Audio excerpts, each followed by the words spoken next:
पारबंदी करता हूँ। बोलिए श्री सदगुरुदेव की। सदगुरु श्री कबीर साहब जी कहते हैं कि जहां भी देखो सारे संसार में वहीं आग लगी है, बहुत विशाल आग है। वो आग है काम की, क्रोध की, लोभ की, मोह की। बिना ईंधन कंडे की आग है, बिना लकड़ी कंडे की। इसमें सारा संसार जल रहा है। साहब जी कहते हैं, श्री सुप्रकाश साहब जी के द्वारा में सुना कई बार, एक बार नहीं, कई बार उनका प्रवचन बचपन से ही, कि कटवाए न टेढ़े वृक्ष सदा और सीधों पर आरे चलाए गए। दूध सर्पों को पिलाते सुना और केंचुए बंसी में लगाए गए। बलिदान न सिंहों का होते सुना और बकरे बलवेदी पे लाए गए। बलवानों का बाल न बांका हुआ और बलहीन सदाई सताए गए। इस संसार में देख लो, जो भी पेड़ सीधा है वो अच्छा है, मोटा है, बस उसी पर नजर जाएगी। हाँ, इस पे सोट निकलेंगी, फाटक बहुत अच्छे बनेंगे, कुर्सी मेज टेबल बहुत अच्छे, बस उसी की कीमत हो जाती है। और टेढ़ा मेढ़ा हो तो उसको काट कूट के एक तरफ कर लो, वैसे खूटा फूटा निकले आएंगे। इसका तो कोई काम करे। टेढ़ों पर ज्यादा नजर नहीं जाती है, नजर जाती है तो सीधे पर जाती है। तो और दूध पिलाए सर्पों को सदा, सर्पों को दूध पिलाते सुना, रखते हैं दूध। अब सर्प पीता है कि नहीं पीता है ये तो कोई प्रमाण नहीं, लेकिन दूध रखते हैं, पिलाते तो दूध पीता है सर्प, ऐसा कहते हैं लोग। और केंचुए बंसी में लगाए गए, और केंचुओं को तोड़ तोड़ करके मछुआरे लोग और खूब मच्छी बाम लगा लेते हैं और मछलियों को पकड़ते हैं। और सर्पों को पकड़ पकड़ के कोई नहीं लगाता बंसी में। तो दूध पिलाते सर्पों को सुना, केंचुए बंसी में लगाए गए हैं। और बलिदान न सिंहों का होते सुना। कहीं सारे संसार में कहीं ऐसा नहीं है वहां पर सिंह चढ़ाया जा रहा है कि सिंह का हलाल मुसलमान कर रहे हैं, कि बकरे को काट करके हिंदू लोग चढ़ा रहे हैं। ऐसा बकरे को काट के चढ़ाते हैं, सिंहों को कोई नहीं चढ़ाता। सिंह को चढ़ा, ऐसी कहीं पर चर्चा नहीं है। हाँ, कोई शिकारी लोग मार देते हैं जंगलों में, वो बात अलग है, लेकिन बलिदान कहीं पर सिंहों का होते नहीं सुना। बकरे बलवेदी पे लाए और बलवानों का बालन बांका हुआ। और बलवान जितने भी हुए, जितने राजे महाराजे हुए, अत्याचार करते रहे और बलहीन सदाई सताए गए। पहले राजा महाराजाओं के मकान बनते थे, कोठियां बड़े बड़े में, वहां पर जनता के लोग ला के रखे जाते थे। जबरदस्ती मांस खाओ और शराब पियो मस्त और करो काम। पत्थर 20-20, 50-50 किलो के सिर पे रख रख के चढ़ाओ ऊपर जबरदस्ती, और नहीं चढ़ाए तो मार पड़ेगी। और गिर गया, हाथ पैर टूट गया तो वहीं से फेंक दिया, दूर पड़ा रहे, उसको कौन देखने वाला है। तो सदगुरुदेव जी पुकार के समझाते हुए कहते हैं, तो ये आग लगी है इस संसार में, बड़े बड़े ज्ञानियों के अंदर भी लगी है। बहुत बड़े बड़े ज्ञानी जो काशी जैसी नगरी में रहने वाले, उनके अंदर भी आग की कोई कमी नहीं है। विशाल आग धधक रही है, देखते रहते हैं कि कब कोई आवे बड़े पेट वाला, बड़ा बनिया, कोई पैसे वाला, बस उसको देखते रहते हैं। इसी प्रकार से जब पंडित पुजारी ये भी देखते रहते हैं, कभी बड़े यजमान का शरीर छूटे। और एक कटहा ब्राह्मण होता है, वो भी देखता रहता है चारों ओर कि कब कोई मरे, तब सैयादान मिले, सब रजाई गद्दा तखत सब। और मरते समय सोना भी डरवाते हैं मुख में। देखो आपके पास में सोना चांदी कुछ है, अब कुछ तो रहेगा ही, क्या है, तो अंगूठी बंगूठी जो भी हो इनके मुंह में डाल दो, इनकी सांस चल रही है ऊपर को, सोने में प्राण अटके। अब मुंह में गड़ा गड़ा गड़ा सांस चल रही है, उसमें चांदी का सिक्का या सोने की असर कुछ भी डालेंगे तो क्या हालत होगी बेचारे की, और बेचारा खड़बड़ा खड़बड़ा के मरेगा। तो ऐसी ऐसी शिक्षा देते। और जब मर जाता है तो कथा ब्राह्मण वो जली हुई राख को, जब राख हो जाती है उसको छान करके सोने को निकाल लेता है। अब हड्डियों का पानी छिमक करके जो मिठाइयां बन जाती हैं उनको खाता है। तो सदगुरुदेव जी हम पुकार के समझाते हुए कहते हैं कि सारे संसार में अग्नि लगी हुई है, विषय वासना भरम भूल कल्पना मोहता आसक्ति की, और इसमें सारा संसार जल रहा है। बड़े बड़े राजे महाराजे सब नष्ट हो गए इसी आग में। धीरे धीरे धीरे धीरे चौपट मामला हो गया और सबके सब भूले हुए हैं। ऐसा एक भी नहीं कि जो भूला ना हो। ब्राह्मण क्षत्रिय वैश्य शूद्र ये हैं तो सब मनुष्य ही। ये चार भाग किए मनु महाराज ने, ये चारों के चारों भूले हुए। एक मानता है ऊंचा और एक मानता है नीचा, पर चारों वर्ण के लोग हैं नीचे और चारों के ऊंचे। इनके कर्म साफ हो जाएं, शुद्ध हो जाएं, पवित्र हो जाए, वही ऊंचे। चारों वर्णों में भी ऊंचे और चारों वर्णों में भी नीचे हैं। जिसके नीच कर्म हो, जिसके अंदर कालमा हो, जो बुरा सोचता हो, विषय वासना भरम भूल कल्पना में इसका पूरा जीवन हो, वही नीचा है।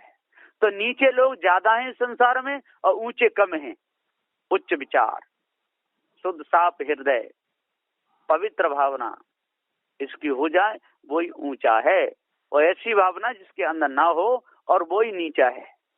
लोग कहते हैं कि ब्राह्मण ऊंचा है, कि क्षत्रिय ऊंचा है, कि वैश्य है, कि शूद्र है। ये तो सारी बेकार की बातें। इनके विचार अच्छे हों वही ऊंचा है, और इसके विचार गिरे हुए हों वही नीचा है। लेकिन लोक दृष्टि में ब्राह्मण को ऊंचा माना जाता है, और उससे थोड़ा बहुत एक भर नेका तो कम फिर नीचा क्षत्रिय को माना जाता है, और फिर उससे भी थोड़ा बहुत नेका कम वैश्य को माना जाता है, और उससे भी कम फिर शूद्र को माना जाता है। पर चारों का चारों बिना काम नहीं चलता है। एक दूसरे ब्राह्मण को जरूर बुलाएंगे, ब्याह पढ़वाएंगे, सब करेंगे, बड़ा पंडित, और ठीक है ज्ञानी का तो आदर होना ही चाहिए।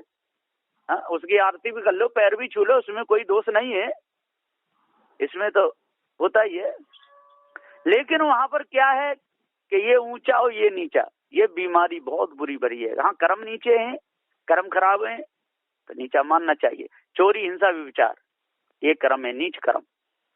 तो सदगुरुदेव जी पुकार के समझाते हुए कहते हैं कि नीच कर्म हो उसको नीचा मानना चाहिए, इसमें कोई दोष नहीं।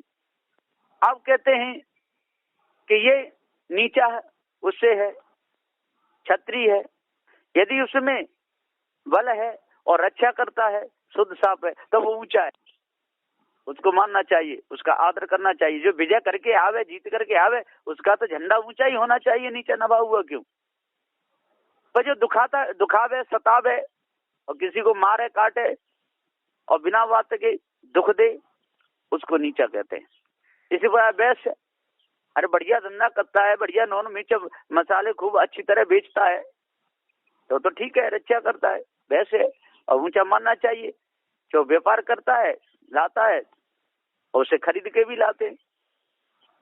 पर अब धनिया में गधा की लीद मिला के बेचे तो कहेगा वो ऊंचा है। और उसमें काली मिर्चों में पपीता के बीज मिला के, और तेल में मिलावट कर करके नकली तेल भर रहे हैं, नकली दूध भर रहा है। जो व्यापारी, छोटे बड़े व्यापारी होते हैं, इनको वैश्य कहा जाता है। तो जो धोखा देते हैं, जो खेती करते हैं, तो सदगुरुदेव जी हम पुकार के समझाते हुए कहते हैं कि अपने अपने कर्म पर यदि श्रेष्ठ है तो वो ऊंचे और शूद्र है, और सच्चे दिल से यदि सेवा करता है, मनु महाराज ने वर्णों के अनुसार जैसा बनाया तो ठीक है। और गलत कर्म करता है, चोरी करता है, हिंसा करता है, विचार करता है, धोखेबाजी करता है, यहाँ सेवा करता हूँ चोरी करता है, तो महा नीचे है। तो अपने अपने वहां पे दायरे पे जो तैयार रहता है वो न ऊंचा है न नीचा है, वो बराबर है। जो आज भी जो बड़े विद्वान होते हैं उनको ऊंचा माना ही जाता है, बड़ा माना ही जाता है। जो संत हैं, संत हो जाते हैं, संसार को छोड़ देते हैं, अलग होते हैं, पवित्र भावना होती है, उनको ऊंचा माना ही जाता है। इंजीनियर है, कोई भी हो, वो इंजीनियर माना ही जाता है। मास्टर है, मास्टर माना ही जाएगा, कोई भी हो। तो जिसका विवेक विचार काम करता हो शुद्ध साफ हो, वही ऊंचा है, और जिसकी भावनाएं गंदी हो नीचा है। तो सदगुरुदेव जी यहाँ पुकार के समझाते हुए कहते हैं कि आग लगी है संसार में, बहुत विशाल आग लगी हुई है, धधक रही है चारों ओर, चारों वर्णों के अंदर, शेख सैयद मुगल पठानों के अंदर, ईसाई पारसी यहूदी, ये सब जल रहे हैं आग में। ब्राह्मण क्षत्रिय वैश्य शूद्र ये सब के सब जल रहे हैं। गृहस्थ ब्रह्मचारी ये सब, वानप्रस्थ सन्यासी ये सब के सब जल रहे हैं, एक भी बचा नहीं है इस अग्नि से। कहीं कितने नब्बी चोरी बात कितने भी मारे, लेकिन सब के सब जल रहे हैं। ये बंदी छोड़ सदगुरु श्री कबीर साहब का जो निर्णय है, ये आर पार का निर्णय है, इसमें जरा भी कोई दखल नहीं कर सकता है, दखलबाजी नहीं कर सकता। ये शुद्ध साफ है। लोग लड़ने को तैयार हो जाते, ये भी तो आग लगी है। सत्य बात कान में जाते ही और आग बबूला हो जाते, और ओंधी सीधी बात यदि कोई कत्तर है तो सुन सुन कर बहुत खुश रहते हैं। भूप सहस्त्र दस एक ही बारा, लगे उठावन टरे नटारा। जो सीता का जो धनुष था, जो महाराज जनक ने प्रतिज्ञा की थी, जो जनकपुरी में आकर के शिवसाधन को तोड़ेगा, सीता पुत्री से वीर वही पत्नी का रिश्ता जोड़ेगा। सारे राजे महाराजे जुड़े आए और 10,000 और एक ही बार उसको पकड़ने लगे। अब कितनी बुद्धि इनकी, भैंस तो छटी आएगी। मच्छर भी हो जाए 10,000, वो भी तो नहीं लगेंगे, कैसे उठाएंगे? मच्छर उठा नहीं सकता है ना। और 1-1 किलो के लोग होते हो तब भी नहीं वहां लग सकते, और 10,000 की भीड़ तो बहुत बड़ी होगी। फिर कोई गप्पे मारते हैं, टोर मरोड़ के सिद्ध करना चाहते हैं कि एक दिन में 10,000 लग गए होंगे, एक दिन में भी नहीं लग सकते। अरे नेका तो 5-5, 10-10 मिनट तो एक को लगे ही, हिलावे और झिलावे कुछ भी, तब भी नहीं लग सकते, एक दिन में भी नहीं लग सकते कैसे भी। ये सारी बेकार की बातें हैं, गप्पे टप्पे, और इनमें सारा संसार भूला हुआ है। तो भूप सहस्त्र दस एक ही बारा, और लगे उठावन टरे नटारा, और इतनों पर भी टारे से नहीं टरा किसी प्रकार से, है ना। और वो छोटी इतना भारी धनुष, और छोटी सी बच्ची ने, सीता ने उठाए के एक तरफ रख दिया, और इतने विशाल धनुष को उठाने वाली, और उसको रावण आराम से उठा ले गया। ये सारी बेकार की बातें हैं, इनमें जब तक भूले रहेंगे जी कोई सत्संग नहीं, कोई बोध विचार नहीं, और यही गप टप होती रहती है सारे संसार में। बड़े बड़े शास्त्री, बड़े बड़े विद्वान बैठ बैठ के बोलते रहते हैं, और भीड़ लगी रहती है। तान डिठियार बैठे मुख पेखा, अब वो बोलते रहते हैं, और उनके मुख को बैठ करके लोग देखते रहते हैं। और जाते भैया कहाँ गए थे? सत्संग सुनने गए थे। क्या हो रहा? सत्संग हो रहा था, और वहां चल रही थी रावण बदलीला, कंस बदलीला, ये चलती रहती हैं, है ना। हनुमान ने पूछ बढ़ाई, लंका सारी दई जराई, और आग लगी अग्नि गहराई, तब समुद्र में दई बुझाई। ये सारी झूठी बात चलती रहती है। और लंका में आग लगाई और लंका जल के भस्म है गई। अब मूर्खों को ये पूछो कहीं सोना कहीं जलता है? अग्नि में कितना भी डालो, सोना कभी जलने वाला नहीं है। अब तो वो जल के भस्म हो गया, तो यही इनका प्रमाण फेल हो गया बिल्कुल। तो सदगुरुदेव जी पुकार के समझाते हुए कहते हैं कि हे भाई ज्ञानी विद्वानों, आज अपनी कदर जानो, दूसरे की कदर जानो, झूठ से बचो और दूसरों को बचाओ। जब तक आप लोग झूठ में फंसे रहोगे और दूसरों को फंसाते रहोगे, तो ये आग कभी बुझने वाली नहीं है। जो बाहरी आग तो है नहीं कि मकान में आग लग गई, ईंधन कंडे में आग लग गई तो पानी डाल करके बुझा दी जाए, और ये तो भ्रम की आग है। हृदय से ये आग फूटी है, और इस आग में सारा संसार जल रहा है। कोई भी हो, स्त्री हो, पुरुष हो, बेटी हो, बेटा हो, पति पत्नी, ये सब माता पिता कहलाने वाले जितने भी हैं, ब्राह्मण क्षत्रिय वैश्य शूद्र, ये सारे के सारे इस भ्रम भूल कल्पना में जल रहे हैं।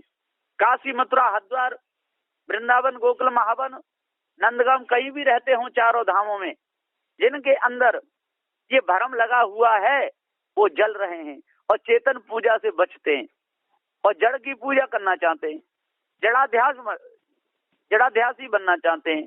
पत्थरों की मूर्ति के सामने और सिर झुका झुका करके और वो अपने अंतःकरण को पवित्र करना चाहते हैं और कहते हैं हमारा भाव है, भाव की पूजा है। अरे कितना भी भाव हो, अरे घर में माता की मूर्ति बना ले जिससे जन्म लिया उसकी पत्थर की, और भाव पूरा जोड़ दे और सिर पटक दे उसके चरणों में और कहे कि हे माँ 2 रोटी बनाए दे, तो 2 रोटी का वो नेक भी, वो तो आंख भी नहीं हिलाएगी क्योंकि वो पत्थर की। और जिंदा माँ है और उसके सामने सिर झुकाएगा और विनय करेगा तो कितनी भी बूढ़ी माँ हो वो ही उठ के खड़ी हो जाएगी कि नहीं ला बेटा 2 रोटी बना देता हूँ, तो वो बना देगी। तो सदगुरुदेव जी पुकार के समझाते हुए कहते हैं कि सारे संसार में अग्नि लगी हुई है और ये अग्नि धधक रही है, जलाती हुई चली जा रही है, जंगल के जंगल समाप्त हो रहे हैं। जंगल जंगल ये मनुष्य ये शरीर है, यही जंगल है, इसमें रहने वाला चेतन जीव अपने आप को भूल गया है, सब नष्ट भ्रष्ट होते जाते हैं, कोई काऊ का हटा न माने, आप या मुरादी, अपने अपने सब के सब मैं बड़ा कि मैं बड़ा, सास कहती है मैं बड़ा, बहू कहती है मैं बड़ा, बेटी कहती है मैं बड़ी, ये सब लगा, बेटा कहता है मैं बड़ा, है ना। और माता पिता यदि पढ़े लिखे नहीं है तो बेटा बेटी कहते हैं कि इनको तो अकल नहीं है, इनको पढ़े लिखे नहीं, ये क्या जानते हैं, है ना, उनके अनुभव का कोई आदर नहीं। तो सदगुरुदेव जी पुकार के समझाते हुए कहते हैं कोई कितना भी पढ़ा लिखा हो, कितना भी विद्वान हो, कितना भी लेखक हो, जब तक उसके अंदर विवेक विचार नहीं है तब तक वो अनपढ़ है।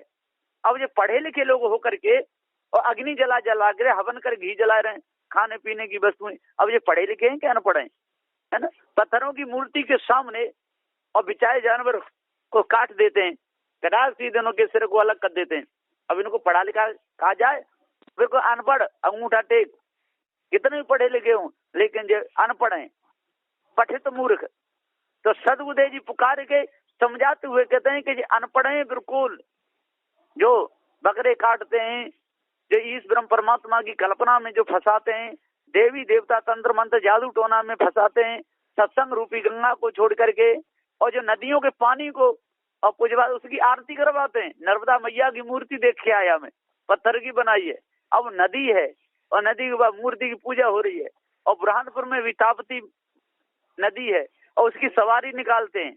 तो सदगुरुदेव जी पुकार के समझाते हुए कहते हैं कि जब तक हमारे अंदर ये भरम बैठा रहेगा तब तक हम नदियों को, कोई नदियों के तो फलाने की बेटी नदी किसी की बेटी होगी, ये सारी झूठी बात बेकार की। हाँ, किसी की लड़की के नाम से नदियों का नाम पड़ गया होगा, नर्मदा नाम की कोई बेटी होगी, गंगा नाम की बेटी, यमुना नाम की बेटी, ताप्ती नाम की बेटी, कावेरी नाम की बेटी, ये तो होता महानदी नाम की बेटी, ये तो ठीक है।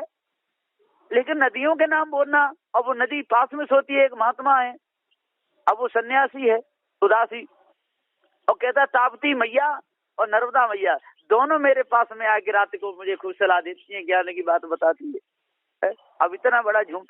तो सदगुरुदेव जी पुकार के समझाते हुए कहते हैं कि हे भाइयों विद्वानों, 4 वेद 6 7 18 पुराणों के ज्ञाता हो, आप लोग अपने हाथ से ही अपने पैर में कुल्हाड़ी मार रहे हो, अपनी इज्जत स्वयं घटा रहे हो, दूसरे की हंसी उड़ा रहे हो, आपकी हंसी उड़ाई जा रही है। इसलिए आज वर्तमान में पार की संतों की कोई कमी नहीं, अब तो बहुत हो गए, पहले तो सदगुरु श्री कबीर साहब जी अकेले थे, आज तो एक से एक चारों ओर घूम रहे हैं, कहीं पर भी जाकर के आप पूछ सकते हैं, न्याय निर्णय की बात जान सकते हैं। कबीर साहब का जो निर्णय है जो आग बुझाने का है, जो संसार जो भ्रम भूल कल्पना रूपी आ गया, विषय वासना रूपी आ गया, मोहमता आसक्ति रूपी आ गया, इस आग को बुझाने की सामर्थ्य केवल सदगुरु श्री कबीर साहब हैं और किसी नहीं। इसलिए अपने आप को जानो, भ्रम भूल कल्पना मिटाओ, तब पूर्ण शांति मिलेगी। बस इन्हीं वचनों के साथ में मैं अपनी वाणी को विराम देता हूँ। बोलिए श्री सदगुरुदेव की जय। साहेब।